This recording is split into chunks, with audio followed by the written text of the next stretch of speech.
দেখুন, প্রথম কথা হচ্ছে যে এই যে অভিযোগগুলো প্রতিকূলে এখন মিডিয়ার সামনে করছে, তার একটা কথাও কোনোদিনও পার্টিতে বলেনি, রাজ্য কমিটি বৈঠকে বলেনি।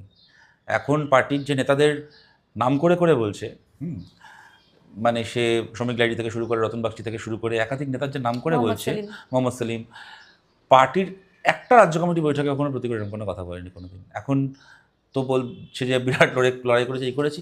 আর দেখুন অমিতাদি, একটা কথা বলি আপনাকে, যখন শোভন চ্যাটার্জি দলবদল করেছিলেন, যখন মুকুল রায় দলবদল করেছিলেন, যখন জয়প্রকাশ মজুমদার মাঝে মধ্যেই দলবদল করে থাকেন, যখন সজল ঘোষরা দলবদল করে থাকে মাঝে মধ্যে, কি আজ পর্যন্ত যারা দলবদল করেছে, কেউ কি দলবদল করার পরে আপনাদেরকে বা মিডিয়াকে, সংবাদ মাধ্যমকে কথা বলেছিল যে আমার খুব লোভ হয়েছে, আমার খুব ব্যক্তি অ্যাম্বিশন হয়েছে, আমার খুব একটু অন্যদিকে ধান্দা দেখেছি তাই দলবদল করছি? প্রত্যেকেই বলে যে আমার দলে থেকে কাজ করতে পারছিলাম না, নিঃশ্বাসের অসুবিধা হচ্ছিল, দলের মধ্যে গণতন্ত্র নেই, এই কথা আমি কোণঠাসা হয়ে পড়ছিলাম, আমার কথা শোনা হচ্ছিল না, কর্মীদেরকে সম্মান দেওয়া হয় না, ইত্যাদি ইত্যাদি। প্রত্যেকে দলবদল করার সময় বলে এগুলো।